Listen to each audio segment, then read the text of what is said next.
ঘড়িতে অ্যালার্ম বাজার সাথে সাথেই ঘুমটা ভেঙে গেল। এখন বাজে সকাল 6টা। যতই রাত করে ঘুমাই না কেন, ঘুম থেকে কিন্তু আমাকে সকাল সকালই উঠতে হয়। এর আগেও 2-3 বার অ্যালার্ম বেজেছে, আর আমি অ্যালার্মটা বন্ধ করে আবার ঘুমিয়ে পড়েছি। অ্যালার্ম বন্ধ করে 5 মিনিট ঘুমানোর কী যে শান্তি, সেটা শুধুমাত্র যারা করে তারাই জানে। সময় কিন্তু কারোর জন্যই থেমে থাকে না। আর আমার সময়টা এখন ভীষণ খারাপ যাচ্ছে। যেটা করবো ভাবছি ঠিক তার উল্টোটা হয়ে যাচ্ছে। নমস্কার সবাইকে। আমি পূর্ণিমা চলে এসেছি আবার একটি নতুন ব্লগ ভিডিও নিয়ে। আমার এই নতুন ব্লগ ভিডিওতে তোমাদের সবাইকে জানাই অনেক ওয়েলকাম। কেমন আছো তোমরা সবাই? আশা করছি তোমরা সবাই খুব ভালো আছো, সুস্থ আছো। সকাল সকাল সমস্ত বাসি কাজ সেরে আমি কিন্তু অনেকটা জামা কাপড় কেচে নিয়েছিলাম। কয়েকদিন ধরেই আমাদের এখানে প্রচুর বৃষ্টি হচ্ছে, আর আমি জানো তো প্রতিদিনের জামা কাপড় প্রতিদিন কেচে দিই। আর এই কদিন ধরে যেহেতু বৃষ্টি হচ্ছে, সেই কারণে প্রতিদিন জামা কাপড় কাচতে পারিনি। শুধুমাত্র যেটা দরকার সেটাই কেচে নিয়েছিলাম, আর বাকিগুলো রেখে দিয়েছিলাম। আর সেগুলোই সকাল সকাল উঠে সব কেচে দিয়েছি। কেচে সবে মাত্র কিছুটা মেলেছি, আর তার মধ্যেই আবার বৃষ্টি চলে আসলো। কি আর করা যাবে, সব জামা কাপড় আবার তুলে নিতে হলো। জানো তো বৃষ্টির মনে হয় এখন এক্সাম চলছে, তাই সারাদিন পড়ছে। জাস্ট একটু মজা করলাম তোমাদের সাথে। যাক ছাড়ো এইসব কথা, এখন বলি আমি কি করছি। তোমাদের তো প্রথমেই বললাম, সকালবেলা উঠে সমস্ত বাসি কাজ সেরে জামা কাপড় কেচে স্নান করে আমি রান্না করতে চলে এসেছি। এখন আমি সয়াবিন রান্না করছি, আর এর আগে আমি ভাত, ডাল আর আলু ভাজা করে নিয়েছি, আর মাম্মামের পাপাকে চাও করে দিয়েছি। কিন্তু সেই ভিডিও ক্লিপগুলো নেওয়া হয়নি। বুঝতেই পারছো, সকালবেলা এতটাই ব্যস্ত থাকি যে ভিডিও করার একটুও সময় হয় না। আর আজকে তো দেখলে সকাল সকাল এত জামা কাপড় কেচে আমি পুরো ফেঁসে গেছি। আর না কেচেও তো উপায় নেই, কতদিন আর ফেলে রাখবো বলো তো। কিন্তু এখন খুব চিন্তা হচ্ছে এই বৃষ্টি দেখে, এত জামা কাপড় আমি মেলবো কোথায়, আর শুকোবই বা কী করি। জানো তো এটা কিন্তু বৃহস্পতিবারের ভিডিও। অনেক সমস্যার জন্য আমি ভিডিও এডিট করতে পারছি না, সেই জন্য নিয়মিত পোস্টও করতে পারছি না। কি সমস্যা হচ্ছে সবটাই তোমাদের বলবো।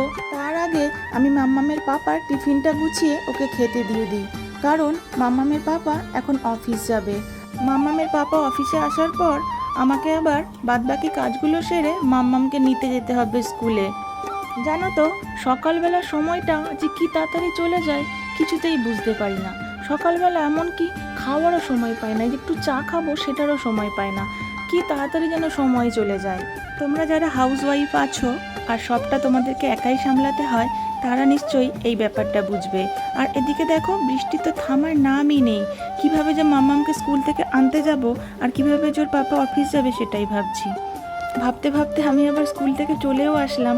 মাম্মামকে তো রেনকোট পরিয়ে দিয়েছিলাম, ও সেরকম একটা ভেজেনি, কিন্তু আমি পুরোটাই ভিজে গেছি। কারণ আমার রেনকোটটা ছিঁড়ে গেছে, আর রেনকোট পরেও না লাভ হয় না, জানো তো। রেনকোটের ভেতর থেকে জল সুপ করে জামা কাপড় সব ভিজেই যায়, তাই জন্য আমি আর রেনকোট পরিনি। রাস্তাতেই বৃষ্টি চলে এসেছিল জোরে, তাই দাঁড়াতেও পারিনি কোথাও, একদম বাড়ি চলে এসেছি। আর আমি না সকালবেলা স্নান করে গেছিলাম, কিন্তু এখন আবার স্নান করতে হবে, তাই জন্য মাম্মামকে আগে স্নান করিয়ে দেব, তারপর আমি নিজে স্নান করে নেব। না হলে না আবার ঠান্ডা লেগে যাবে, তাই জন্য আমাকে আবার স্নান করতেই হবে। আর এদিকে দেখো স্নান করে ঘরে চলে এসেছি। তারপর যখন বইগুলো ব্যাগ থেকে বার করেছি, আর বইগুলোর না এইরকম অবস্থা, মানে ব্যাগের নিচের দিকে যে বইয়ের মুখগুলো ছিল সেগুলো না পুরোটা ভিজে গেছে। আমি কিন্তু প্লাস্টিক নিয়ে যাইনি, বুঝতে পারিনি। ব্যাগের যেহেতু রেনকোট ছিল ভেবেছিলাম ভিজবে না, কিন্তু এত জোরে বৃষ্টি এসেছিল যে বইগুলো ভিজে গেছে। এই যে অঙ্ক বইটা না বেশি ভিজে গেছে, আর বাদবাকি বইগুলোও ভিজেছে, খাতা ডায়েরি সবই ভিজেছে, কিন্তু এই অঙ্ক বইটা একটু বেশিই ভিজে গেছে। আমি কি করে যে শুকাবো বুঝতে পারছি না। যা স্যাঁতস্যাঁতে ওয়েদার, শুকাবে কি না ঠিক মতো সেটাই বুঝতে পারছি না।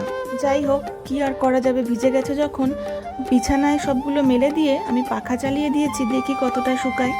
তোমাদেরকে তো আমি আমার আগের ব্লগ ভিডিওতে বলেছিলাম আমি এখন থেকে প্রতিদিন ভিডিও পোস্ট করব, কিন্তু আমি সেটা পারিনি, কারণ আমার ফোনটা না মাঝে মাঝেই কাজ করছে না, টাচে ভীষণ প্রবলেম হচ্ছে, আরও নানান সমস্যা হচ্ছে। কি করব কিছুই বুঝতে পারছি না, সময়টা না একদম ভালো যাচ্ছে না। আর এখন যে একটা ফোন কিনবো সেটারও সামর্থ্য নেই। এই কদিন আগেই এই ফোনটা রিপেয়ার করালাম, তবুও ঠিকঠাক কাজ করছে না। আজকে অনেক কষ্টে এই ভিডিওটা এডিট করছি। জানি আমার ভিডিওর কোয়ালিটি একটুও ভালো না, আমার সাউন্ড তো একেবারেই ক্লিয়ার নয়, তবুও আমি তোমাদের একটা কথাই বলতে চাই, তোমরা প্লিজ একটু আমার পাশে থেকো। আমি জানি একদিনে কিছুই হয় না, তবুও একদিন ঠিকই হবে, সেই আশাতেই ভিডিও পোস্ট করছি। তোমরা আমার পাশে থাকলে সবটাই সম্ভব। যাই হোক, অনেক কথা বলে ফেললাম। তোমরা যারা এতক্ষণ ধৈর্য ধরে আমার ভিডিওটা দেখছো তাদেরকে জানাই আমার মন থেকে অনেক অনেক ধন্যবাদ আর অনেক অনেক ভালোবাসা। আর আমার ভিডিওটা যদি তোমাদের ভালো লেগে থাকে তাহলে কে কোথা থেকে দেখছো একটু কমেন্ট করে জানিও, তাহলে তোমাদেরকে ধন্যবাদ জানাতে আমার অনেক সুবিধা হবে। তাহলে চলো আজ আসি, আবার দেখা হবে নেক্সট ভিডিওতে। ততক্ষণের জন্য তোমরা খুব ভালো থেকো আর সুস্থ থেকো। তাহলে চলো টাটা, বাই বাই।